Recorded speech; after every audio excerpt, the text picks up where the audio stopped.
예수님께서 아기의 모습으로 태어나셨을 때 함께 있던 사람들이 있습니다. 누구입니까? 부모인 마리아와 요셉이 그 자리에 있었고, 멀리서 동방박사들이 예물을 들고 왔습니다. 그리고 들판의 목자들도 천사가 나타나서 예수님의 탄생 소식을 알려주었습니다. 그래서 그들이 예수님과 함께 했습니다. 세상의 낮은 곳으로 오신 예수님, 또 누추한 곳으로 오신 예수님이었지만 외롭지는 않으셨을 것 같습니다. 따뜻하고 그 탄생을 기뻐하는 사람들이 그곳에 있었어요. 그런데 우리가 알지 못했던 또 한 사람이 그 자리에 있었을 수도 있었을 것 같습니다. 누굴까요? 그것은 예수님이 누이신 그 구유가 있는 장소, 우리는 마구간이라고 얘기하죠. 그 마구간의 주인입니다. 그 자리에 있었을 것 같아요. 왜 이런 생각을 하느냐? 오늘 그것을 좀 나눠보려고 그래요. 여러분, 어린 시절 그 교회에서 성탄절이 되면은 많은 공연을 했어요. 그런데 그때 했던 연극 중에 하나가 빈방이 있어요라는 연극이었어요. 알고 계십니까? 주인공 덕구가 역할이 있습니다. 어떤 역할이냐면 마리아와 요셉이 방을 구하러 여관마다 돌아다니면서 문을 두들겨요. 근데 그 주인들이 다들 빈방 없다고 하는 거예요. 덕구도 그 주인 중에 하나를 맡았습니다. 그래서 마리아와 요셉을 맡은 그 아이들이 와서 빈방 있어요? 라고 물어봤을 때 덕구는 눈만 내밀고 빈방 없어요 하고 딱 닫아버리면 되는 거예요. 그 역할만 하면 되는데 연극이 시작됐어요. 연습 때는 너무너무 잘했습니다. 근데 막상 연극이 시작되니까 이게 좀 분위기가 이상하게 흘러가는 거예요. 앞에 있던 여관집 주인이 빈방 없어요 하고 문을 쾅 닫았습니다. 또 자기 옆에 있던 여관집 주인이 또 빈방 없어요 하고 문을 닫아버렸어요. 이건 자기 차례가 됐어요. 마리아가 문을 두들깁니다. 아기가 나올 것 같아요. 문을 열어주세요. 빈방이 혹시 있나요? 여기서 묵고 싶습니다 라고 말을 했어요. 그때 덕구의 역할은 눈만 보여주면서 우리 집은 빈방 없습니다 하고 문 닫는 거였어요. 그런데 덕구가 그러지 못해요. 덕구가 문을 활짝 열면서 나와서 눈물을 주르륵 흘립니다. 우리 집은 빈방이 없어야 되는데 예수님을 모셔야 돼서 방을 만들어야 될 것 같아요. 빈방 없어요 라고 말을 할 수 없어요. 그러면서 그 연극이 마쳐지는 겁니다. 이게 예수님의 탄생에 대해서 얘기할 때 이 여관 주인은 배제가 돼요. 여관 주인은 나쁜 역할입니다. 왜냐하면 제대로 된 방을 주지 않았어요. 그리고 마구간을 줬습니다. 그렇기 때문에 예수님을 박대한 사람으로 우리가 이해를 하고 있습니다. 하지만 그 시대의 배경을 알면, 예수님이 살았던 시대의 배경을 알면은 조금 다른 이야기가 있음을 알 수가 있습니다. 우리가 예수님이 마구간에서 태어났다고 생각하는 이유는 사실 7절 때문이에요. 7절 한번 보여주시겠습니까? 같이 있습니다. 첫 아들을 낳아 강포에 싸서 규유에 누였으니 이는 여관에 있을 곳이 없음이러라. 아멘. 성경에는 마구간이란 말이 나올까요? 안 나올까요? 성경에는 마구간의 말이 안 나옵니다. 우리가 마구간이라고 생각하는 이유는 이 구유라는 말 때문입니다. 구유가 뭐냐? 구유는 말 그대로 가축을 먹일 그 풀들 있지 않습니까? 그 풀을 놓는 장소가 구유예요. 거기에 예수님이 누워 계셨다는 거예요. 그러니까 우리는 이것을 보면서 예수님이 마구간에서 태어나셨구나, 그렇게 생각을 하게 됩니다. 이제 마구간에서 마리아가 출산을 했구나, 그렇게 생각을 하게 되는 거예요. 근데 우리가 생각하는 마구간은 이렇게 생겼어요. 한번 보여주시겠습니까? 우리가 생각하는 마구간은 대부분 이런 거죠. 밖이 훤히 보이고 동물들이 서 있고, 그리고 말목이 풀 놓는 구유가 그 말들이 이 목을 빼서 먹을 수 있는 그런 공간, 그런 공간으로 생각을 합니다. 그런데 예수님 시대의 문화와 또 그의 환경을 알면은 이 그림이 틀렸다는 것을 알 수 있어요. 중동에서는 이런 형태의 마구간을 만들지를 않습니다. 예수님 시대에는 두 가지 형태의 마구간이 존재했다고 합니다. 부자들은요, 집이 따로 있고요, 다른 공간에 마구간을 다 따로 지었습니다. 집 따로, 마구간 따로, 이렇게 지었어요. 하지만 그 마구간이요, 여기처럼 이제 밖에가 보이고 사람들이 들락날락 할 수 있는 그런 게 아니었어요. 집처럼 추위가 이제 바람들이 못 들어오도록 꽉 막힌 마구간, 안이 들여다볼 수도 없고 아무런 빈틈이 없는 그런 마구간을 지었다고 합니다. 중동은 일교차가 크죠. 낮에는 뜨겁고 밤에는 건조하고 추워요. 그렇기 때문에 그 양들은 별 문제가 안 돼요. 털이 두꺼워서 들판에서 자도 문제가 안 되는데 염소 같은 동물은 문제가 됩니다. 체온 유지하는데 문제가 많은 거예요. 그러니까 염소들이 들어가서 쉴 공간이 필요한 겁니다. 그것을 마구간이라고 불렀어요. 바람이 들어오지 못하고 밖이 보이면 안 됩니다. 그렇게 마구간을 지었습니다. 하지만 모든 사람들이 마구간을 가질 수 있던 건 아니었습니다. 일반 평민들은 마국간을 지을 형편이 되지 못했습니다. 그 유목 문화가 남아있는 시대에서 가축은 굉장히 중요했어요. 가축은 식량인 동시에 우리가 먹을 수 있는 음료수, 뭐가 있을까요? 젖이 있죠. 젖을 얻을 수 있는 그런 중요한 도구였습니다. 그러니까 마국간이 필요한 거예요. 가축을 길러야 되니까. 그래서 평민들은 어떻게 했느냐, 좀 가난한 사람들은 어떻게 했느냐, 집안에다 마국간을 만들었어요. 집안에다. 밤에는 가축들이 드러났다가 아침이 되면 방목을 하는 거예요. 이것이 이들에게는 이익이에요. 왜냐면 평민들은 부자와 다르잖아요. 이 사람들은 땔감도 없는 사람들이에요. 겨울이 되면, 밤이 되면은 힘든 사람들입니다. 근데 동물들은 체온이 뜨겁지 않습니까? 동물들하고 같은 공간에 있으면은 그 온기는 큰 도움이 됐고, 또 가축들을 돌보는 데도 도움이 되는 거예요. 방하고 바로 옆에 붙어 있으니까. 자, 이스라엘 가옥 구조 PPT를 제가 준비를 했어요. 한번 보여주시겠습니까? 이렇게 생겼어요. 가족이 기거하는 방이 있고 마국간이 옆에 붙어 있습니다. 이게 일반 팔레스타인에 있는 집들이었습니다. 가족이 쓰는 옆방에 헛간이 있고 구유는요, 안방에 있어요.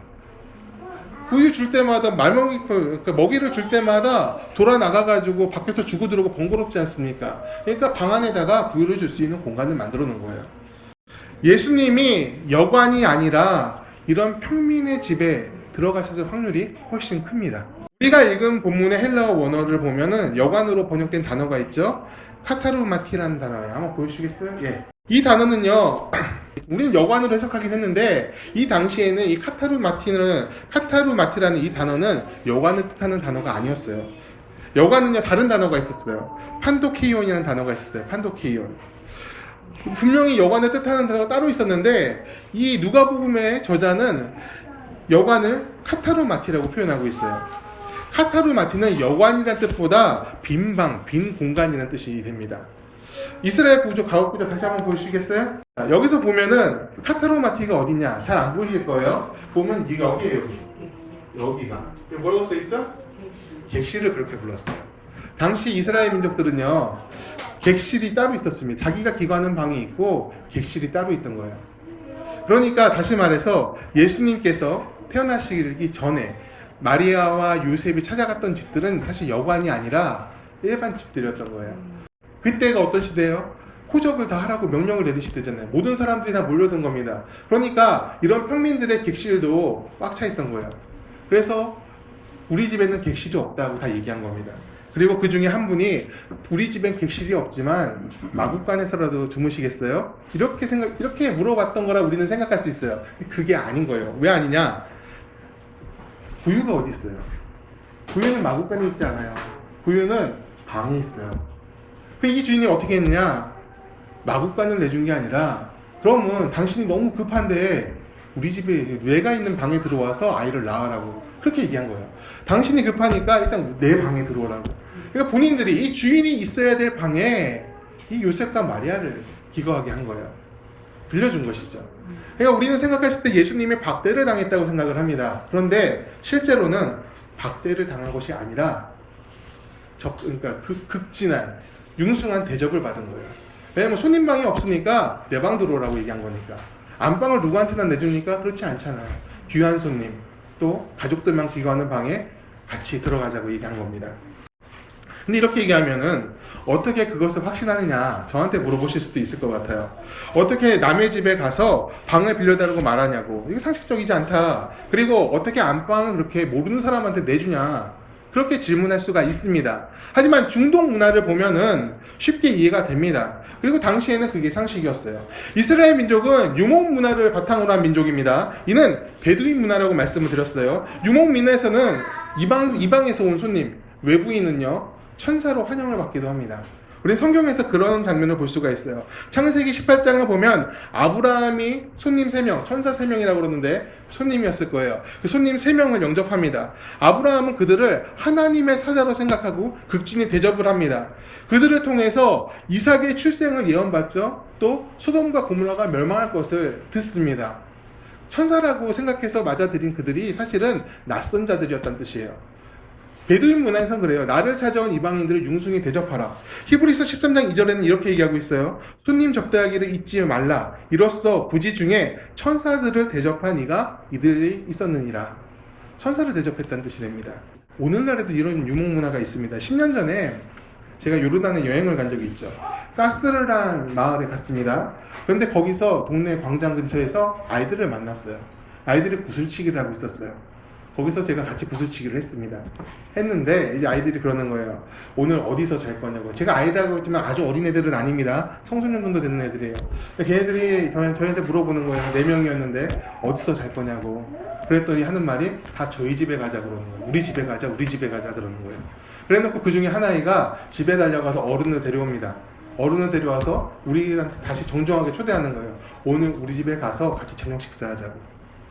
가스르라는 동네는 요르단 도시 중에서 시골 동네예요. 굉장히 시골인데 도시에서는 그런 문화가 이제 없어졌다고 그래요. 하지만 시골에는 아직도 그런 문화가 남아 있었습니다. 자, 다시 돌아와서요. 외지에서 손님이 왔어요. 그들은 외지인들을 잘 맞이하는 준비가 되어 있습니다. 근데 그 손님이 출산이 임박한 산모입니다. 그 산모를 모른 척 했겠습니까? 그렇지가 않다는 거예요. 집주인은 허름한 헛간에서 아이를 낳게 하지 않았을 겁니다. 자기가 해줄 수 있는 최선의 것. 지금 방이 없으니까 내가 사는 방, 나의 공간으로 들어와서 당신이 씻으십시오. 이렇게 얘기를 했을 거라는 겁니다. 여러분이라면 그렇게 하지 않으셨을까요? 문 밖에서 출산을 임박한 산모가 고통스러워하고 있는데 거기서 헛간에서 우리 집 화장실에서 이렇게 애 낳으라고 그렇게 얘기할 사람이 어디 있겠습니까? 오늘 제가 이렇게 전하는 말씀은 예수님이 낮은 곳, 누추한 곳으로 오셨다는 것을 부인하는 것이 아닙니다. 안방이라고 해도 흙과 풀로 섞어 만든 좋지 않은 곳이에요. 맨바닥입니다. 왕이 오실 자리는 아니었다는 거죠. 다만 그분이 우리 예수님께서 태어나신 그곳이 외로운 자리는 아니었다는 겁니다. 최선을 다해서 하나님을 섬기려는 사람들이 있었습니다. 동방박사들과 목자들이 환영을 했고 또 자기의 공간을 내어준 이 집주인이 있었습니다. 이 집주인은 자신이 할 수 있는 최선의 호의를 베풀었습니다. 자신들이 나오고 주님을 그곳에 모신 것입니다. 그들의 섬김으로 인해서 아기 예수의 탄생은 더욱 은혜롭고 영화롭게 될 수 있었습니다. 집주인이 아기 예수님이 메시아인지 알았는지 몰랐는지 그 내용은 본문에서 나오진 않아요. 하지만 그가 그 순간 최선을 다해 섬긴 것, 그것은 분명합니다. 저는 우리 신앙인들의 이 신앙이 말랑말랑했으면 좋겠어요. 말랑말랑이라는 뜻이 무엇이냐? 굳지 않았으면 좋겠다는 뜻입니다. 눈물이요, 마르면 안 돼요. 그리고 우리 안에 기쁨이 메말라서도 안 됩니다. 하나님 때문에 눈물 흘릴 수 있고 하나님 때문에 기뻐할 수 있는 것이 우리의 신앙이길 바랍니다. 이 하나님 때문에 눈물 흘린다는 것은 신세한탄하면서 나는 왜 고난 속에 빠져 있는지 그런 자기 연민 속에서 눈물 흘리라는 뜻이 아닙니다. 물론 고난 가운데 있을 때에는 하나님께 눈물로 탄원할 수는 있습니다. 하지만 신앙인의 눈물이라는 것은 감사와 믿음에서 시작해야 합니다. 이럼에도 불구하고 지금 이 순간에 하나님, 제가 이곳에 있습니다. 믿음의 고백이 눈물이 되는 거예요. 그러한 믿음의 고백이 이어질 때 우리는 세상을 향해서 하나님의 마음이 어떻게 흘러갔는지를 알 수가 있습니다. 요셉과 마리아를 도운 집주인도 사실 형편이 좋은 사람은 아닙니다. 그도 가난한 사람 중에 한 명이었을 겁니다. 요셉과 마리아에게 방을 내어주면 자신은 밖에서 자거나 그렇지 않더라도 불편함을 감수할 수밖에 없는 사람입니다. 그런 그가 왜 아기 예수님을 마리아와 요셉을 도와주었을까요? 그것은 긍휼을 그가 품었기 때문입니다. 하나님이 세상을 긍휼히 여기셔서 예수님을 보내신 것처럼 이 집주인도 긍휼로서 아기 예수를 만나는 영광을 얻은 거예요. 마태복음 25장 35절을 보면 주님께서 어떤 사람들을 칭찬하시는지 그런 이야기가 나옵니다. 내가 배고플 때 너희는 먹을 것을 주었고 내가 목마를 때 너희는 마실 것을 주었다. 내가 옷이 없을 때 너희는 옷을 주었다. 병들었을 때엔 나를 돌보았고 옥에 갇혔을 때엔 너는 나를 잊지 않았다. 이렇게 얘기하세요. 그런데 이 말을 들은 사람들은 이렇게 얘기합니다. 주님, 우리는 주님께 그런 선행을 베푼 적이 없습니다. 이렇게 얘기를 해요. 그래서 예수님께서 이렇게 얘기하십니다. 지극히 작은 자 하나에게 한 일이 곧 내게 한 것이다. 우리는 삶을 살면서 내게 이익이 된다, 안 된다, 내가 할 수 있다, 없다, 이 기준으로 판단을 합니다. 어떻게 보면 지극히 당연한 기준이에요. 그런 사리분별은 해야 되겠죠. 하지만 우리 예수님을 믿는 사람들, 우리 그리스도인들은 여기에 하나를 더 추가해야 됩니다. 하나님이 기뻐하신다. 또 하나님이 슬퍼하신다. 나의 행동으로 인해서 하나님이 어떠한 마음이신지, 어떻게 바라보실지 그것을 우리가 의식하며 살아야 됩니다.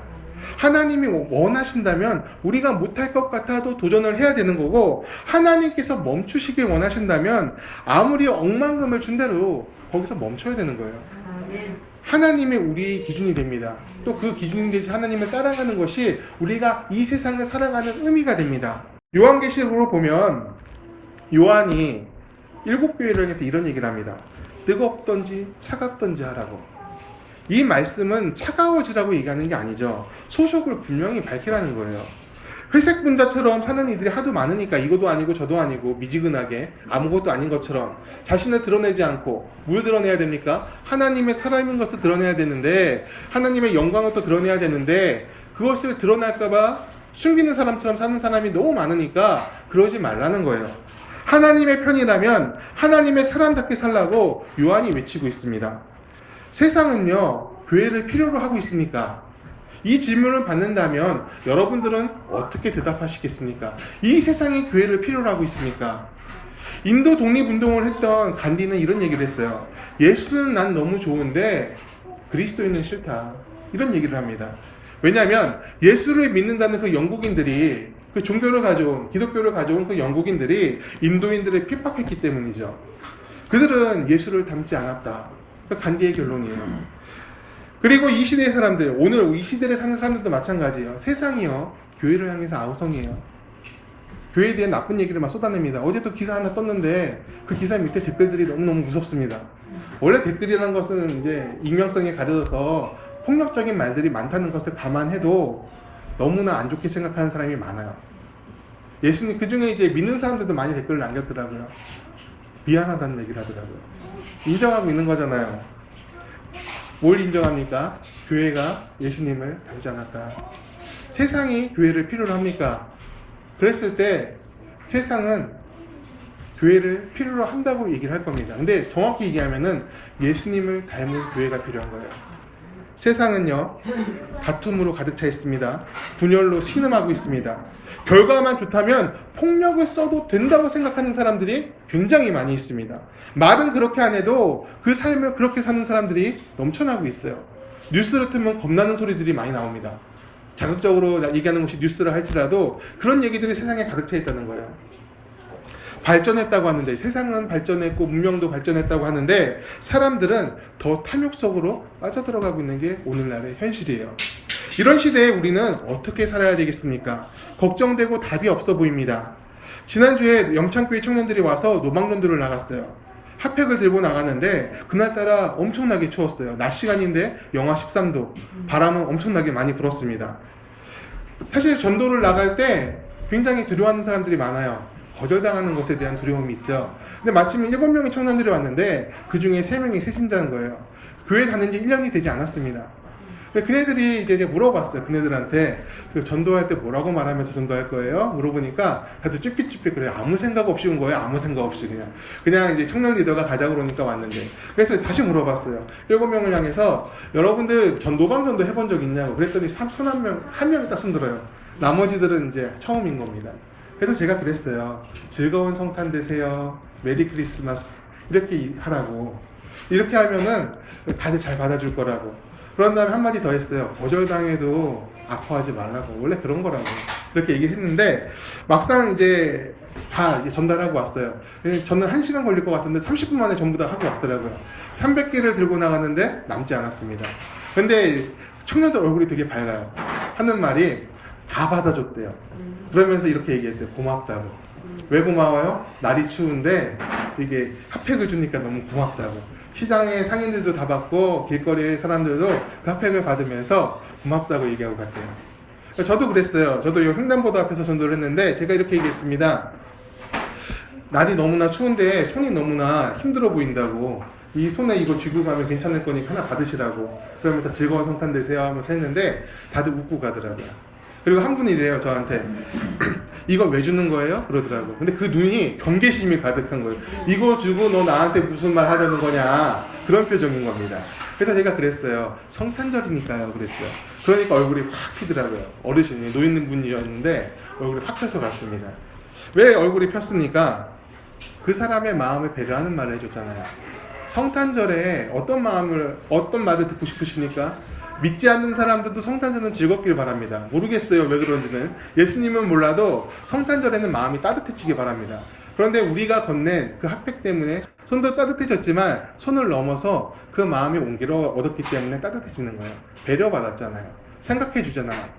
추운 날 춥지 말라고 얘기해 주잖아요. 그 말이 그 다친 마음들을 녹였습니다. 사랑해야 하는 사람을 사랑하는 것은요, 사실 자랑할 것이 못 됩니다. 제가 은찬이를 사랑하는 게 여러분 앞에서 계속 얘기해봤자 당연한 소리 아닙니까? 두 번, 세 번 얘기하면 뭐가 돼요? 아들 바보 정도로 인정받겠죠. 그런 다음에 좀 더 얘기하면은 팔불출이 되는 거죠. 좋지 않아요. 사랑하는 사람 계속 얘기해봤자 그건 뭐 다들 뭐 특별하게 생각하지 않습니다. 중요한 거는 사랑하지 못하는 사람도 사랑할 수 있어야 되는 겁니다. 내가 알지 못하는 사람도 배려할 수 있어야 되고 그 마음 가운데 따뜻한 마음을 전할 수 있어야 되는 겁니다. 왜 그래야 됩니까? 라고 했을 땐 우리 이렇게 얘기해야 돼요. 예수님께서 그러셨으니까. 하나님은요, 죄를 미워하세요. 우리는요, 죄로 가득해요. 이런 두 조합이 만났어요. 하나님과 우리가 만났을 때 우리는 밀려나야 되는 겁니다. 하나님과 함께하지 못해야 되는 겁니다. 하지만 하나님께서는 이런 우리를 인정해 주셨어요. 안아주셨습니다. 하나님의 결론은 심판이 되어야 하는데 죄를 미워하시니까 하나님은 사랑을 선택하셨습니다. 예수님을 통해서 그 사랑을 보여주신 거죠. 그 사랑의 열매가 바로 긍휼을 통해서 왔습니다. 오늘 본문 속의 구유의 집주인, 이 집주인은 예수님이신 걸, 그 아기가 예수님인 것을 알았을까요? 몰랐을 것 같아요. 전혀 몰랐을 거예요.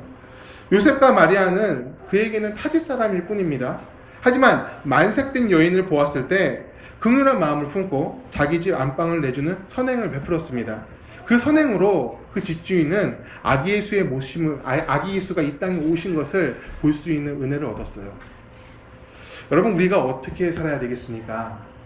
우리가 이것저것 따지면서 이거는 선행을 베풀어야 될 일이고 이거는 우리가 거부해야 될 일이고 뭐 판단할 수 있다고 생각합니다. 하지만 우리가 이 땅을 살면서 우리가 할 수 있는 일을 외면하진 않았으면 좋겠어요. 주님께서 사랑의 마음으로 낮은 곳을 향해서 오셨다면 우리도 낮은 곳을 향해서 그 마음을 향해야 될 줄 믿습니다. 요셉과 마리아에게 안방을 내준 이 집주인은 사실 어떻게 됐을까요? 성경은 그 얘기를 하진 않아요. 하지만 저는 이 집주인이 복을 받았을 거라 생각을 합니다. 훗날에는 예수님을 믿고 따르는 사람이 되었을 거라 생각을 해요. 왜 그렇게 생각합니까? 그 사례가 있기 때문에 그렇습니다. 골고다 언덕에서 예수님이 십자가를 지고 가실 때 자꾸 쓰러지십니다. 그래서 로마 병정 중에 한 사람이 길 가던 사람을 붙잡아서 그 십자가를 대신 매게 했습니다. 그가 누구입니까? 구레네 시몬이었습니다.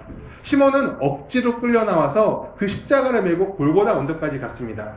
그런 이 시몬은 더 이상 거론되지 않아야 됩니다. 억지로 끌려 나온 사람이니까. 자기가 어떤 일을 했는지 몰랐으니까. 하지만 성경은요, 이 구레네 시몬에 대한 이야기를 기록하고 있습니다. 그 아들이 누굽니까? 알렉산더와 루포예요. 사도 바울이 거론하는 사람이 이들이에요. 이들의 믿음을 사도 바울은 칭찬을 합니다. 그것은 이들이 예수님을 영접하고 그리스도인이 되었다는 뜻이죠. 아버지의 선행, 그가 알지 못하고 한 선행이지만 또 억지로 한 선행이었을지라도 하나님께서는 그것을 기억하시고 그 집에 믿음의 복을 주셨어요. 그렇다면 자기의 안방을 내어준 이 집주인도 그랬을 거라는 거죠. 그는 몰랐지만, 아기 예수인지 몰랐지만 그가 모르고 베푼 선행이지만 하나님께서는, 사람은 잊어도 하나님은 잊지 않으시잖아요. 그 잊지 않으시는 하나님께서 이 집주인의 헌신을, 그 긍휼을 기억하셨을 거고 그것이 은혜가 되어서 이 집주인도 구원의 은혜를 받았을 거라 생각을 합니다. 하나님은요, 1만억의 재물보다 마음의 중심을 드리는 헌신에 감동하시는 분입니다. 우리가 드릴 수 있는 것이 보잘것 없을지라도 내가 할 수 있는 것으로 하나님을 섬길 수 있다면 주님께서 그것을 기억하세요. 이 상황에서 만삭의 여인이 출산을 앞둔 이 상황, 문 밖에 있는 상황에서 이 집주인은 자신이 지금 할 수 있는 최선의 헌신을 드린 것입니다. 그 헌신을 주님께서 기억하십니다. 우리의 삶도 그렇습니다. 우리는 어떻게 살아야 되겠습니까? 우리가 하나님께 마음의 중심을 드리면서 산다는 얘기는 많이 합니다. 그래서 마음의 중심의 것을 드리는 것이 무엇이겠습니까? 오늘 이 시간 우리가 살면서 우리가 드릴 수 있는, 또 우리가 베풀 수 있는 최선의 것으로 하나님을 섬기고 사람을 섬길 수 있길 바랍니다. 또 이것이 크리스마스의 정신이라 생각합니다. 1년에 한 번씩 우리가 크리스마스를 반복해서 맞이합니다. 단순히 예수님께서 이 땅에 오신 기념일이 아니었으면 좋겠습니다. 우리의 마음이 이날을 통해 새로워지고 이 땅에서 하나님의 사람으로 살 수 있는 용기를 얻는 시간이 오늘이 되기를 간절히 축원합니다. 차가운 세상을 따뜻하게 데우는 우리 하나님의 사랑을 우리가 흘려보낼 수 있는, 우리 가슴에 그 사랑으로 가득 차서 우리가 흘려보낼 수 있는 더교의 성도님들이 되시기를 간절히 축원합니다. 다 같이 기도하시겠습니다. 은혜로우신 주님 감사합니다. 성령께서 오늘 우리와 함께 하시고 우리를 인도해 주시니 감사합니다. 아기 예수께서 오신 그 은혜를 우리가 잊지 않기를 원합니다. 세상을 긍휼히 여기셔서 이 땅으로 오신 하늘의 하나님, 그 예수님의 은혜를 잊지 않게 하시고 오늘 우리가 그 은혜를 안고 살게 도와주옵소서. 하나님이 긍휼을 품으신 것처럼 우리도 긍휼을 품고 세상을 볼 수 있게 도와주시고 또 긍휼을 흘려보낼 수 있는 축복의 통로가 되게 도와주옵소서. 아버지, 나중으로 그 은혜를 흘려보내는 것을 미루지 않게 하시고 오늘 내가 할 수 있는 것으로 하나님을 섬기고 세상을 섬기는 사람이 될 수 있도록 인도하여 주옵소서. 감사드리며 예수님의 이름으로 기도합니다. 아멘. 아멘.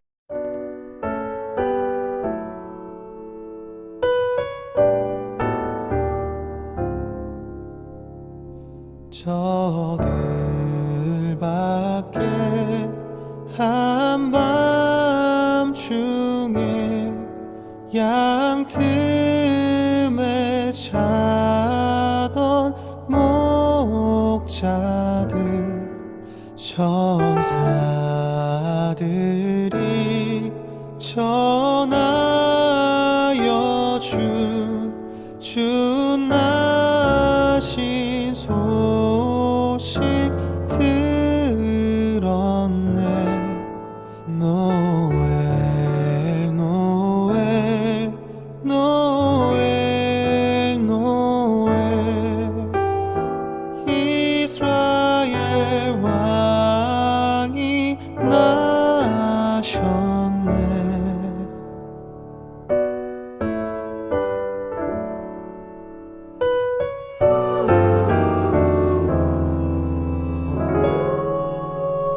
저 동방에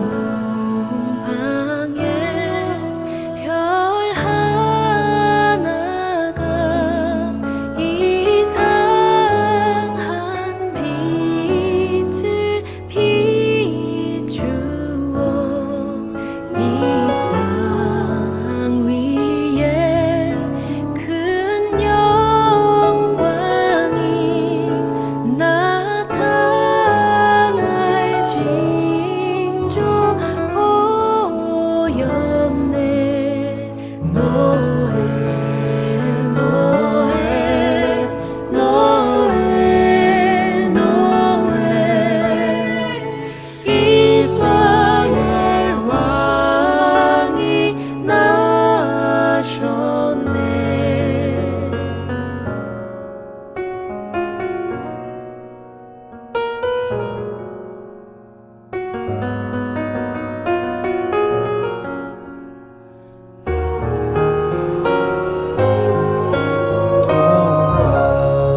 동방박사 세 사람이 새 아기 보고 절하고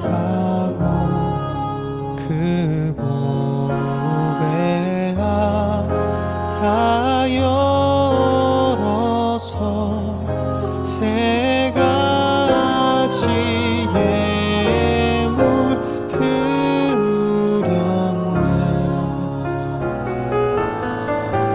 노엘 노엘 노엘 노엘, 이스라엘 왕이 나셨네.